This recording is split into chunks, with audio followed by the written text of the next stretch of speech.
निजा सेवक तारक रंजी विधुं विधुताहितहुं कृत सिंहवरं निज सेवक तारक रंजी विधुं विधुताहितहुं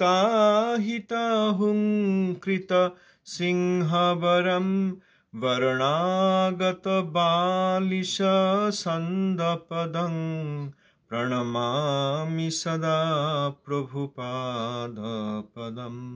वरणागत बालिश सन्दपदं प्रणमामि सदा प्रभुपादपदम् श्रीधाम मायापुरदिव्यगूढा महात्म्यगीतन्मुखरं वरेण्यं धन्यं महाभागवताग्रगण्यं वन्दे प्रभुं गौरकिशोरसङ्गम्। पतित पावन शिष्ल गुरु महाराज जी की जय।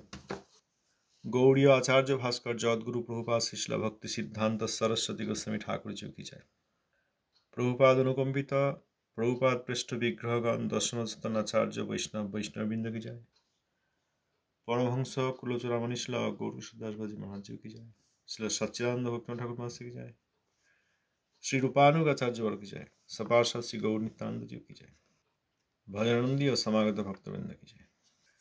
प्रभुपाद शिष्ला भक्ति सिद्धांत सरस्वती गोस्वामी ठाकुरेर अनुकंपित महामहोपदेशक श्रीमद सुंदरानंद विद्याविनोद प्रभु संकलित परम गुरु श्री गौरकिशोर বিষয়রণ্য এই বিষয়ে আমরা গত কয়েকদিন যে যা শুনেছি তার পরবর্তী অংশ। বাবাজি মহারাজ যে উত্তর দিলেন সেই উত্তরের বাকি অংশ। সেখানে বলছেন, নিজে মোচার ঘণ্ট খাইবার লোভে মহাপ্রভুকে মোচার ঘণ্ট ভোগ লাগাইবার ছল করিলে তাহা কখনো মহাপ্রভুর ভোগে লাগে না। ঐরূপ ব্যক্তি প্রকারান্তরে তাহার উচ্ছিষ্ট এই ঠাকুরকে ভোগ লাগাইবার চেষ্টা করিয়া অপরাধ সঞ্চয় করে। কিন্তু মহাভাগবত বৈষ্ণবের যে জিনিসটি ভালো লাগে তাহা তাহাকে প্রদান করিলে মহাপ্রভুর ভোগ হয়। কৃষ্ণ তাহার প্রকৃত ভক্তের মুখেই আস্বাদন করেন। বিষয়ীর অন্ন গ্রহণ করিলে মন মলিন হয়, তাহাতে ভজনের ব্যাঘাত হয়। আমার কৃষ্ণ ভজন হইল না, কি করিয়া আমি বৈষ্ণবের সেবা পাইব? এইরূপ অত্যন্ত আরতিপূর্ণ হৃদয়ে লোকের ফেলিয়া দেওয়া বেগুনের ছোবড়া, কলার ছোবড়া প্রভৃতি সিদ্ধ করিয়া লবণহীন সর্বাত্ম সমর্পণের সহিত ভোগ দিলে তাহা মহাপ্রসাদ হয়।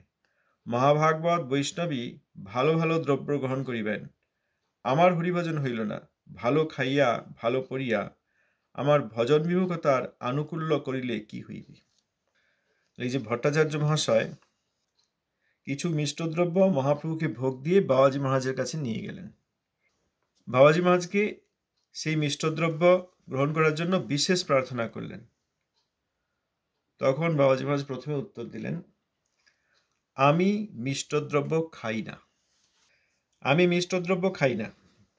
এই কথা বললে ভট্টাচার্য মহাশয় বললেন, মহাপ্রভুর প্রসাদ উপেক্ষা করতে নাই।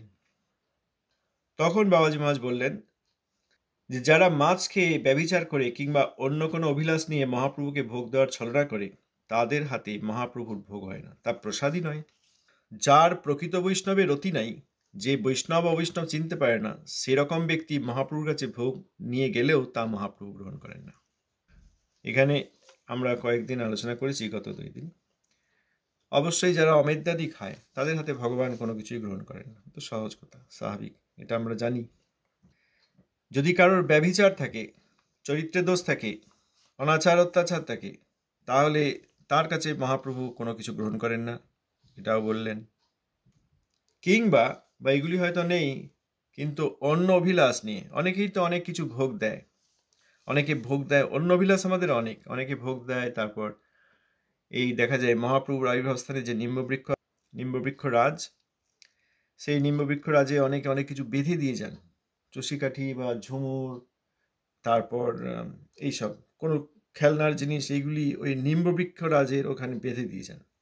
আবার ভগবান শ্রী শ্রী নৃসিংহদেবের স্থান নৃসিংহপল্লী, সেখানেও ওখানে বড় বৃক্ষ আছে, সেখানেও অনেক অনেক কিছু বেঁধে দেন। এত কিছু বেঁধে দেন, সেই ভারে এই অপ্রাকৃত বৃক্ষ তাদের তাদের শাখা প্রশাখা পাতা ইত্যাদি সব ঝুলে পড়ে, দেখে কষ্ট লাগে।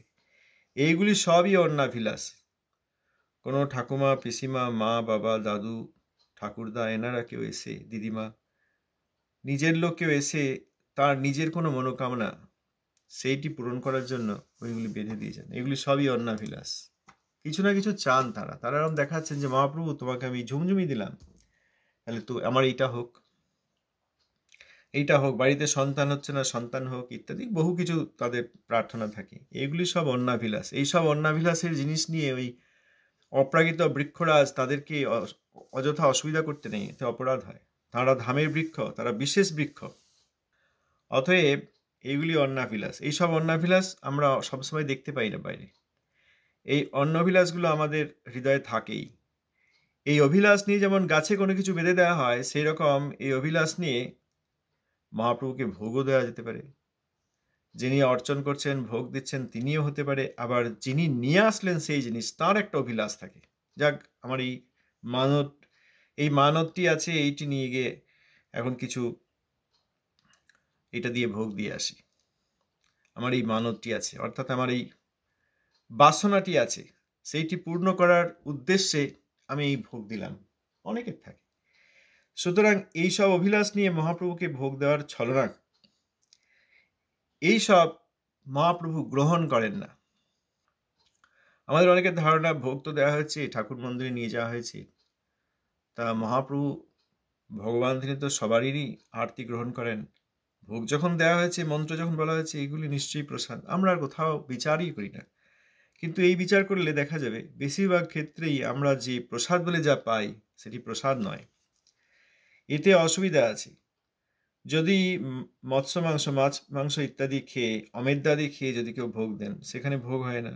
সেইখানে খাবার খেলে তাদের ওই সংস্কারগুলি খাওয়া হয়। অপরাধের সেবার মতো তো, সেবা তো নয়, অপরাধের সেবা। এই অপরাধগুলির অংশ নেওয়া হয়। ব্যভিচার করেন যারা, মদ্যপান করেন, চরিত্র ভালো নয়, বা অন্তরে অত্যাচার করেন, বা বাহ্যে অত্যাচার করেন। ব্যভিচার দুই রকম হতে পারে, শারীরিক ব্যভিচার, আবার আন্তরিক মানসিক ব্যভিচার। শারীরিক ব্যভিচার আর মানসিক ব্যভিচার।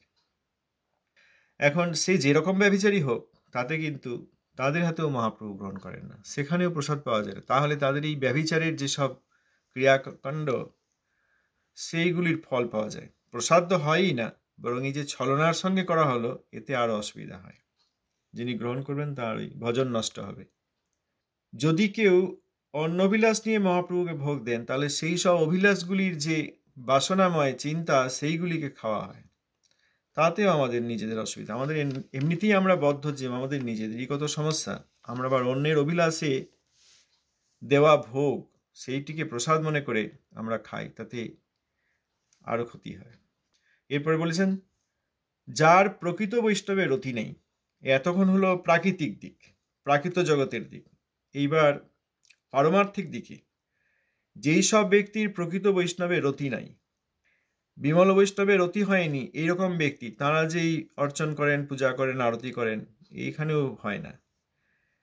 যদি এমন কোনো স্থানে যাওয়া হয় যেখানে এইরকম প্রসাদ দেওয়া হচ্ছে, সেগুলি নেওয়া উচিত নয়। কারণ প্রকৃত বৈষ্ণবের রতি নেই যার, তার অর্পিত বা তার এই ভোগ দেওয়া কোনো জিনিস খেলে এই বৈষ্ণব অপরাধীর ভাগই হতে হয়। তার মধ্যে বৈষ্ণব অপরাধ বা বৈষ্ণবের প্রতি বিদ্বেষ বা বৈষ্ণবের প্রতি অসম্মান রয়েছে, তো সেইগুলির ভাগই হতে হয় আমাদেরকে। এগুলি ভয়ঙ্কর। বৈষ্ণবের রতি নেই, এটা কি করে বোঝা যাবে? ভজন না করলে, সিদ্ধান্ত না জানলে আমরা কিছুতেই বুঝতে পারবো না। বছরে কয়েকবার করে যাওয়া হচ্ছে এমন সব জায়গা আছে, সেখানে বৈষ্ণব বিদ্বেষীদের চেনাই যাচ্ছে না, কেউ চিনতে পারছেন না। যেখানে শুদ্ধ বৈষ্ণবের প্রতি প্রীতি নেই, ভালোবাসা নেই, বিদ্বেষ করলে তো কথাই নেই। এখানে বাবাজি মহারাজ বলেন নাই যারা বৈষ্ণব বিদ্বেষী, ও তো হবেই। বৈষ্ণব বিদ্বেষ থাকলে তো কথাই নেই, সেখানে ভগবান গ্রহণ করেন না। ভগবানের প্রিয় প্রত্যেক বৈষ্ণব, প্রত্যেক মহাবৈষ্ণব ভগবানের প্রিয়, ভগবানের সঙ্গে তাদের সম্বন্ধ আছে। আমাদের মতো প্রাকৃত সম্বন্ধ নয়, আমাদের প্রাকৃত সম্বন্ধে আমাদের অনেক প্রিয় বন্ধু থাকে, প্রিয় আত্মীয় স্বজন থাকে। আর ভগবান গৌরসুন্দর, ভগবান কৃষ্ণচন্দ্র, তার সকলে এরা মহাবৈষ্ণবগণ, তার সেবক, তার পার্ষদ। যে কোনো মহাবৈষ্ণবের প্রতি যদি প্রকৃত প্রীতি না থাকে, বিদ্বেষ থাকলে তো কথাই নেই। বিদ্বেষ থাকলে সেই মহাবৈষ্ণবদের চরণে যে বিদ্বেষ, তাদের সঙ্গ হয়ে যাচ্ছে। দদাতি প্রতিগৃহ্ণাতি গুহ্যমাখ্যাতি পৃচ্ছতি ভুংতে ভুজেতে চৈব সর্বিধং প্রীতি লক্ষণম। যদি কিছু দেওয়া হয় সেখানে, যে এইটা আপনি ভোগ দিয়ে দেবেন, কোনো বৈষ্ণব অপরাধী, শুদ্ধ বৈষ্ণবের সম্মান করেন না এরকম ব্যক্তিকে যদি গিয়ে বলা হয় যে আপনি এরকম ভোগ দিয়ে দেবেন, তারপর তার কাছ থেকে যদি নেওয়া হয়, দেওয়া নেওয়া, খাওয়া আর খাওয়ানো, আর ভক্তির কথা বলা বা শোনা, এইগুলি করলে সঙ্গ হয়। শ্রীল রূপ গোস্বামীপাদের শ্রী উপদেশামৃতের 4th শ্লোক দদাতি প্রতিগৃহ্ণাতি, সেখানে বৈষ্ণব বিদ্বেষীর সঙ্গে এইসব দেওয়া নেওয়া, কথাবার্তা, তারপর তাদের কাছ থেকে হরিকথার নামে তাদের প্রবচনাদি শোনা, এইগুলিতে বৈষ্ণব অপরাধীর সঙ্গ হয়। এগুলি করলে সঙ্গ হয়, যার সঙ্গে করা হবে তার সঙ্গেই সঙ্গ হবে। সুতরাং অনেক জায়গায় আমরা পাঠ শুনতে বসে যাই, এতে কি হয়? বৈষ্ণব অপরাধীর সঙ্গ হয়। যদি তারা বৈষ্ণব অপরাধী হন তাহলে বৈষ্ণব অপরাধীর সঙ্গ হয়। অতএব এখানে যে অন্য বিষয়ে আমরা পড়ছি, এই ঘটনাগুলির, এই সিদ্ধান্তগুলির ব্যাপকত্ব আছে, বিস্তার আছে। সেখানে বৈষ্ণব অপরাধীর কাছে যদি আমরা পাঠ শুনতে বসে যাই, বা বৈষ্ণব অপরাধী প্রধান কীর্তনিয়া, সেখানে যদি আমরা কীর্তন করতে শুরু করি, এখানে প্রমাণ দিতে গেলে জৈব ধর্ম ৪th অধ্যায়ে শ্রীল ভক্তিনাথ ঠাকুর মহাশয় লিখেছেন, যে সংকীর্তন মণ্ডলে নাম অপরাধীগণ প্রধান হয়ে কীর্তন করে, তাতে বৈষ্ণবের যোগ দেওয়া উচিত নয়। প্রথম যখন এই সিদ্ধান্তটি শুনেছিলাম খুব অবাক হয়ে গেছিলাম, যে হরিনাম কীর্তন হচ্ছে বা ভগবানের কথা হচ্ছে, গীতার পাঠ হচ্ছে, শ্রীমদ্ ভাগবতের পাঠ হচ্ছে ইত্যাদি স্থানে, সেখানে যাওয়া যাবে না, বসা যাবে না। প্রথম যখন এই সিদ্ধান্তটি শুনেছিলাম কোনো মহাবৈষ্ণবের কাছে, প্রথমে খুব অবাক হয়ে গেছিলাম। হরিনামে যোগ দেওয়া যাবে না, ভগবানের কথা হচ্ছে, পাঠ হচ্ছে, সেখানে যাওয়া যাবে না। হ্যাঁ, যদি নাম অপরাধী হন, তা বৈষ্ণব অপরাধী তো প্রথম নাম অপরাধী তো সাধু নিন্দা। সেখানে যদি বসা হয়, সেখানে কীর্তন হচ্ছে, প্রধান গায়ক যিনি, তিনি যদি বৈষ্ণব অপরাধী হন, তাতে বৈষ্ণবের যোগ দেওয়া উচিত নয়। প্রধান গায়ক যদি ভজনশীল মধ্যম অধিকারী হন বা ভজনানন্দী উত্তম বৈষ্ণব হন, তাহলে ঠিক আছে, বা তাঁর আদেশে কেউ গাইছেন, সেখানে ঠিক আছে। তাঁর আদেশে কে গাইবেন? কোনো শুদ্ধ বৈষ্ণব, উত্তম বৈষ্ণব বা ভজনশীল মধ্যম বৈষ্ণব, তিনি গাইছেন না, তিনি আর কাউকে আদেশ করলেন যে তুমি এই কীর্তনটি করো বা তুমি এই পাঠ করো, তখন তিনি করছেন, সেখানে যাওয়া যাবে, কারণ সেটি উত্তম বৈষ্ণব বা মধ্যম বৈষ্ণবের আনুগত্যে হচ্ছে। এই শুদ্ধ বৈষ্ণবগণ বৈষ্ণব বিদ্বেষীকে বলবেন না যে তুমি কীর্তন করো বা তুমি পাঠ করো।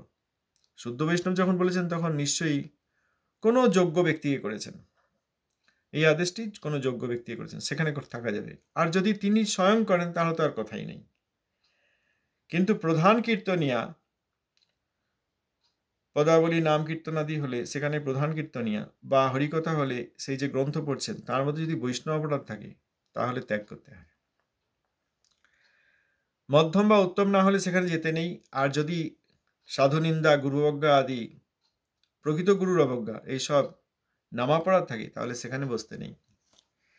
সুতরাং বৈষ্ণবের প্রতি বিদ্বেষের তো কথাই নেই। প্রকৃত বৈষ্ণবের রতি হবে এই রকম ব্যক্তি মহাপ্রভুকে ভোগ দেবেন, সেইটি মহাপ্রভু গ্রহণ করবেন। আর বৈষ্ণব আর অবৈষ্ণব চিনতে পারতে হবে। বৈষ্ণব অবৈষ্ণব চিনতে গেলে প্রথম যেটি দরকার, প্রচুর শ্রবণ কীর্তনের দরকার। তাতে বৈকুণ্ঠের কথা শুনতে হবে। এই যেসব কথা, এইগুলি বৈকুণ্ঠের কথা। তা আমরা এরকম বই আকারে পেলাম কি করে? গ্রন্থ আকারে। বৈকুণ্ঠের দূত যারা নিত্য পার্ষদ, তারা এসেছেন, বিভিন্ন ঘটনাবলিতে তারা যা বলেছেন সেইগুলি এখানে লিখিত রূপে রয়েছেন। এই জন্য এইগুলি বৈকুণ্ঠ কথা। বৈকুণ্ঠের কথা প্রচুর পরিমাণে শ্রবণ কীর্তন করতে হবে। আমরা এখানে প্রভুপাদ যা বলেছেন বাবাজি মহারাজ সম্বন্ধে, সেই কথাগুলি লিখে রেখেছেন তারই এক প্রিয় শিষ্য, সেইটি আমরা পড়ছি। এটি বৈকুণ্ঠ কথা। নিত্য পার্ষদ বাবাজি মহারাজ, নিত্য পার্ষদ প্রভুপাদ, তাঁরা যা বলেছেন সেইটি লিখে রেখেছেন তাঁদেরই ভক্ত, তাঁদেরই শিষ্য, সেইটা আমরা পড়ছি। এই বৈকুণ্ঠ কথা প্রচুর পরিমাণে শ্রবণ কীর্তন করতে হবে, তবে আমরা সিদ্ধান্ত জানবো, বৈকুণ্ঠের কথা জানবো, নিত্যধাম ভগবানের ধামের রীতি নীতি সিদ্ধান্ত জানবো। আমরা এখানকার সিদ্ধান্ত বাগিশ হয়ে বসে আছি, আমরা এখানকার সব জানি, কিভাবে সম্মান করতে হয়, কাকে সম্মান করতে হয়, কিভাবে ব্যবহার করতে হয়, কোথায় রাজনীতি করতে হয়, কার সঙ্গে কেমন ব্যবহার করতে হয়, কাকে সত্যি কথা বলতে নেই, কাকে কেমনভাবে মিথ্যা বলতে হয়, এইসব আমরা একদম খুব পণ্ডিত, এসব আমরা জানি। কিন্তু নিত্যধামের কথা তো আমরা জানিই না।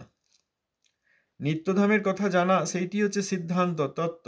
সেইগুলি জানলে আমরা একদিন বুঝবো যে কে বৈকুণ্ঠের, কে বৈকুণ্ঠ পথযাত্রী, অর্থাৎ নিত্যসিদ্ধ বা সাধন সিদ্ধ বা প্রকৃত সাধক জীব, শুদ্ধ জীবাত্মা। যদি এইসব সিদ্ধান্ত আদি জানি, তখন বৈষ্ণব অবৈষ্ণবে ভেদ করতে পারবো। যিনি বৈষ্ণব আর অবৈষ্ণবে ভেদ করতে পারেন না, তার কাছেও মহাপ্রভু কোনো কিছু গ্রহণ করেন না। আমরা তো বৈষ্ণব অবৈষ্ণবে কে ভেদ করতে পারেন সে বিচার করছিই না। আমরা যখন যাচ্ছি দেখছি মন্দির, হ্যাঁ এনার গায়ে রঙিন কাপড় রয়েছে, বা খুব অনেক দিনকার, খুব নিষ্ঠিত মনে হচ্ছে, হৃদয়ে কে আছি জানি না, বেশিরভাগ ক্ষেত্রে এনারা সব পরম বৈষ্ণবের চরণে অপরাধী। কি করে বোঝা যাবে? খুব সহজ, পরম বৈষ্ণবের গুণগান করলেই তারা তখন আর অবজেকশন দেবেন, তারা হয় চলে যাবেন আর নয় শত্রুতা করবেন। শুদ্ধ বৈষ্ণবের জয়ধ্বনি দিলে তারা শত্রুতা করবেন। এরকম হয়েছে, ছোটবেলায় বড় মঠে যেতাম, সেখানে অনেক সাধুর সঙ্গে পরিচিত হলাম। তারপরে দেখা গেল যে কিছু লোক এসে মধ্যরাত্রে এসে সেই সব মঠ মন্দির সব বেদখল করে নিল। তারপরে যখন গেলাম তখন বলছি, আচ্ছা এই মহারাজ ইনি কই, উনি কই? তখন বলছে, খবরদার ওনার আর নাম নেবে না, ওনার আর কোনোদিন নাম নেবে না এই মঠে। কেন? তখন ছোট, বুঝতে পারিনি। কেন? না, ওনার নাম নিলে তোমার অসুবিধা হয়ে যাবে। এতদিন তো তাঁর সঙ্গেই কথাবার্তা হতো, তিনি কীর্তন শোনাতেন, তার কাছে অনেক হরিকথা শুনতাম। এই কয়েক মাস আগে এসছি, দুই চার মাস আগে এসছি, এখন এসে আর তার নাম নেওয়া যাবে না কেন? না, খবরদার ওনার নাম নিও না, তুমি বিপদে পড়ে যাবে। এইটা অনেক দিন আগে শুরু হয়েছে। সুতরাং এইভাবে বৈষ্ণব বিদ্বেষ ঢুকে গিয়েছে। সেই বৈষ্ণব বিদ্বেষীদেরকেই আমরা মনে করছি সাধু। তাদের দেওয়া, ভোগ দেওয়া জিনিসকে আমরা প্রসাদ বলে পাচ্ছি, তাঁদের করা কীর্তন মণ্ডলীতে আমরা বসে যাচ্ছি, তাঁরা হরিকথা বলছেন মনে হচ্ছে, কিন্তু আসলে বৈষ্ণব বিদ্বেষী কখনো হরিকথা বলতে পারে না, সেখানে আমরা আনুগত্য করছি, তাদের সঙ্গে কথা বলছি, তাদের সঙ্গে সঙ্গ করছি, সম্পর্ক করছি, তাদেরকে প্রণামী আদি দিচ্ছি, তাদেরকে প্রণাম করছি, তাদের কোনো না কোনোভাবে আনুগত্য করছি। এইভাবে আমরা বৈষ্ণব বিদ্বেষীর সঙ্গ করে তাদের যে বৈষ্ণব বিদ্বেষ সেইগুলির ভাগী হয়ে যাচ্ছে। আমরা বৈষ্ণব বিদ্বেষ হয়তো করিনি, কিন্তু এই তাদের সঙ্গ করার ফলে আমাদেরও বৈষ্ণব বিদ্বেষ হয়ে যাচ্ছে। এই সব জায়গায় মহাপ্রভু ভোগ গ্রহণ করেন না, সেখানে প্রসাদও পেতে নেই। বৈষ্ণবে প্রীতি নেই, তার কাছে প্রসাদ পেতে নেই বলছেন বাবাজি মহারাজ। তার বৈষ্ণবে বিদ্বেষ করেন, তার কাছে তো পেতে নেই, সম্ভবই নয়। তারপর এখানে একটি উদাহরণ দিয়েছেন যে মোচার ঘণ্ট ভালো লাগে, সেইটি আজ ভোগ দিলাম। এটি উচ্ছিষ্ট হয় যে আমার বা পরিবারের কারো বা যিনি এসেছেন বা আর কারো ভালো লাগে, তার, এই তো আমরা করি, এই অপরাধ, তার ভালো লাগে, চলো আজকে এইটা ভোগ দেওয়া, ওটা উচ্ছিষ্ট দেওয়া হয়, কারণ কারোর ভালো লাগে, অর্থাৎ সে মনে মনে সেই জিনিসটি ভোগ করে নিয়েছে যে আজকে এইরকম হোক, আজকে এই ভালো খাবারটি হোক। সে মনে মনে ভোগ করে নিয়েছে যে এখন নয়, এই দুপুর 12টার পর যখন ভোগ হয়ে যাবে তখন এই ধরনের খাবার আমি পাবো। অতএব মানসিক দিক থেকে সে সেইগুলো ভোগ করে নিয়েছে, উচ্ছিষ্ট হয়ে গেল, সেইটি এবার রান্না করে ভগবানকে ভোগ দেওয়ার যত্ন করা হচ্ছে। ভগবানকে উচ্ছিষ্ট দেওয়া একটা অপরাধ হচ্ছে। সে দেখেনি, সে হাত দেয়নি, মুখে দেয়নি, কিন্তু ওই যে ধারণা করেছে আজকে এইটি ভোগ হোক, এটি তার উচ্ছিষ্ট, কারণ তার খাবার ইচ্ছা হয়েছে, কোনো ব্যক্তির খাবার ইচ্ছা হয়েছে, সেইটি যদি মহাপ্রভুকে ভোগ দেওয়ার চেষ্টা করা হয় তাহলে এটা ছলনা হয়, এটা ভোগ হয় না। ওইরূপ ব্যক্তি প্রকারান্তরে তাহার উচ্ছিষ্টই ঠাকুরকে ভোগ লাগাবার চেষ্টা করিয়া অপরাধ সঞ্চয় করি, এটা সব জায়গায় হয়, সাবধান হতে হবে।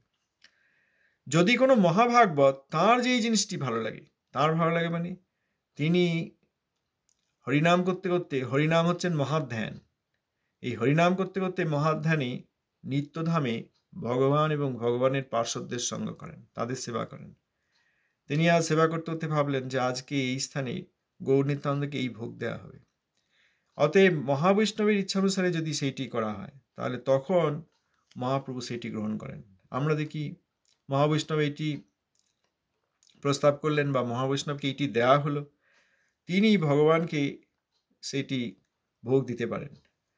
এরকম আছে যে কনিষ্ঠ বৈষ্ণব মধ্যম আর উত্তমের মধ্যে ভেদেই যে মধ্যম বৈষ্ণব তিনি ভগবানকে ভোগ দিয়ে পান অবশ্যই, আর উত্তম বৈষ্ণব তিনি জানেন যে আমার কাছে যা এসেছে ভগবানের প্রসাদ হিসেবে এসেছে। তবে এখানে উত্তম বৈষ্ণব খুব বিরল জগতে, অতএব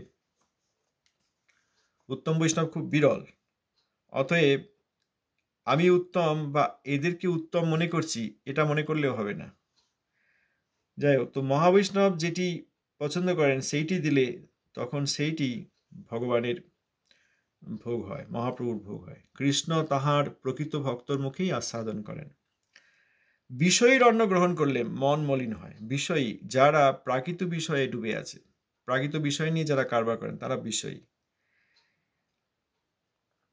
অর্থে লোভ, সম্পত্তিতে লোভ, যা কিছু তিনি করেছেন কৃষিকার্য করে, ব্যবসা করে, চাকরি আদি ইত্যাদি করে, সেইগুলিকে তিনি আমার মনে করেন, এনারাই বিষয়ী। বিষয়কে আমার মনে করেন যারা, তারা বিষয়ী।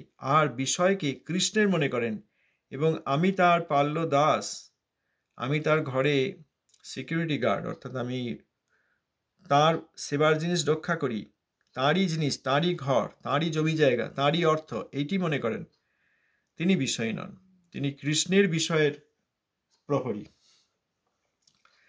সুতরাং যারা বিষয়ী অর্থাৎ এই প্রাকৃত বিষয় নিয়ে কারবার করে, সেই বিষয়ীদের অন্ন ভগবান গ্রহণ করেন না। সেইটি ভোগ হয়েছে মনে করে যদি খাওয়া হয় তাহলে মন মলিন হয়, অর্থাৎ মলিনতা অর্থাৎ নোংরা হয়ে যায়, মনে আবর্জনা এসে যায়, তখন আর ভজন হয় না। হ্যাঁ, তাতে ভজনে ব্যাঘাত হয়। বিষয়ীর অন্ন, বিষয়ীর দেওয়া কোনো জিনিসপত্র পেলে বা বিষয়ীর ভোগ দেওয়াকে প্রসাদ মনে করলে, বিষয়ীর দেওয়া কোনো ভোগ বা বিষয়ীর আনা কোনো বস্তু সেইটা এইরকম বৈষ্ণবের অতি নেই, বৈষ্ণব চিনতে পারে না, এইসব ব্যক্তি যদি ভোগ দেন, কোনোভাবে বিষয়ীর বস্তু যদি ভোগ দেওয়া হয় সেটি মহাপ্রভু গ্রহণ করেন না। ভগবান গ্রহণ করেননি জেনে সেটিকে ত্যাগ করতে হবে, এই কথা আছে যে ভগবানকে ভোগ দিলেও ভগবান এটি গ্রহণ করেননি, এই জন্যে তাকে ত্যাগ করতে হবে, এই জেনে মনে করলে হবে না প্রসাদ এরকম অপরাধ হয়ে যাবে। থাক, এই যেখানে বললেন উকিল মহাশয় ভট্টাচার্য বাবু যে মহাপ্রভুর প্রসাদ অবজ্ঞা করতে নাই, উপেক্ষা করতে নাই, তিনি বাবাজি মহারাজকে শিক্ষা দিতে চাইছিলেন, সেই উত্তরেই বাবাজি মহারাজ এই কথা বললেন। ভোগ হয়নি জেনে, মহাপ্রভু গ্রহণ করেননি জেনে সেইগুলিকে পরিত্যাগ করতে হবে। তাতে আবার আমাদের অনেকে ভয় থাকে, প্রসাদকে না বলবো অপরাধ হয়ে যাবে না, ওইটি নিলে অপরাধ হবে, ওইটি নিলে ভজনের ব্যাঘাত হবে। এখানে বলছেন তাহাতে ভজনের ব্যাঘাত হয়। এবার বলছেন আমার কৃষ্ণ ভজন হলো না। আমাদের কিরকম আরতি থাকা উচিত বাবাজি মহারাজ এখানে শিক্ষা দিচ্ছেন। আমার কৃষ্ণ ভজন হলো না, কি করে আমি বৈষ্ণবের সেবা পাবো? আমি বৈষ্ণব এই চিন্তা করা যাবে না, আবার কোনো বৈষ্ণব তার কাছ থেকেও কোনো সেবার জিনিস নেওয়া যাবে না। আমার কৃষ্ণ ভজন হলো না, আমি কি করে বৈষ্ণবের সেবা পাবো? এইরূপ অত্যন্ত আরতিপূর্ণ হৃদয়ে লোকের ফেলে দেওয়া জিনিস, এখানে উদাহরণ দিয়েছেন বেগুনের ছোবড়া, কলার ছোবড়া ইত্যাদি সিদ্ধ করে লবণহীন, লবণ না দিয়ে সর্ব আত্মসমর্পণের সঙ্গে ভোগ দিলে তা মহাপ্রসাদ।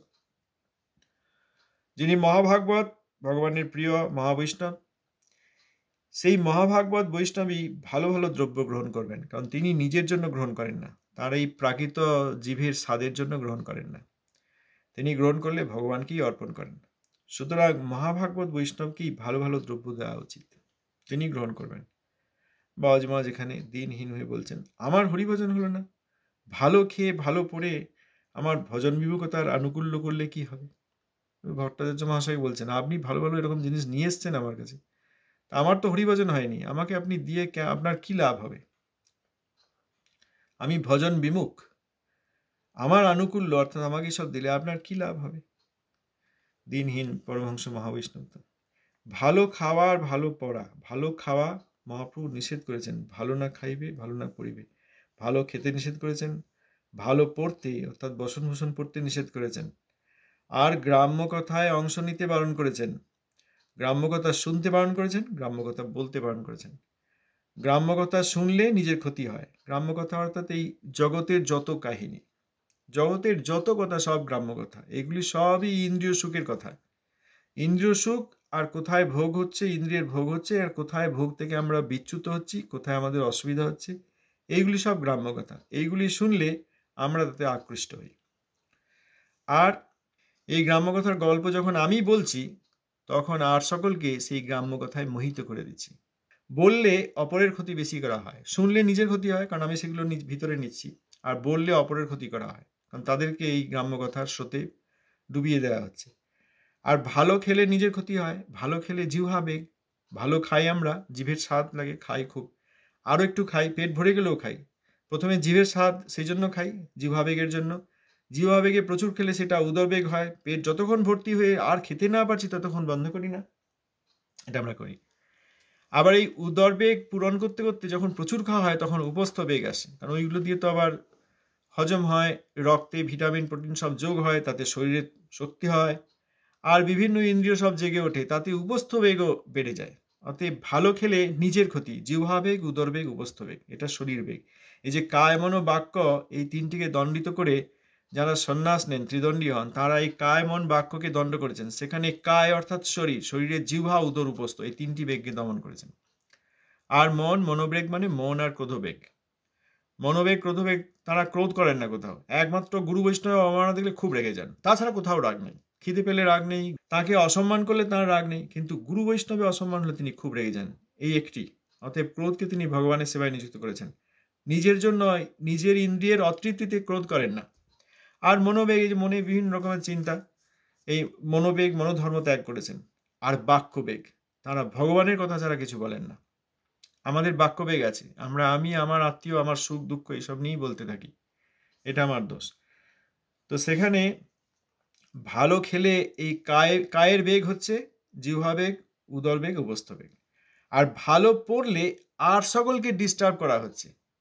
আমি তো এমনিতে একটা মৃতদেহ, দেখতে অসুন্দর, কুৎসিত, এখন সেই মৃতদেহের উপরে যখন ভালো ভালো বস্ত্রাদি চড়িয়ে দিচ্ছি, তখন আর সকলে এই মৃতদেহের প্রতি খুব আকর্ষিত হয়ে পড়ছে। এইটা হচ্ছে ভালো পড়া। ভালো খেতেও নিষেধ করেছেন, আবার ভালো পড়তেও নিষেধ করেছেন মহাপ্রভু। আজকাল আবার ভালো পড়েই সব নাচ গান খুব হচ্ছে, খুব নাচ গান হচ্ছে। গতকাল আমরা পড়েছি এই বিষয়ে, যে বৈদেশিক যন্ত্র ইত্যাদি নিয়ে হরে কৃষ্ণ রাম এই বলে মহামন্ত্র করলেও সেখানে রঙ্গের কীর্তন হয়, রঙ্গের কীর্তন হয়। অতএব রঙ্গের কীর্তন আর সত্যিকার প্রাচীন মহাবৈষ্ণবদের আনুগত্যে হরিনাম একদম ভিন্ন বিষয়। সময় হয়ে গেছে আজ, ধন্যবাদ, প্রণাম।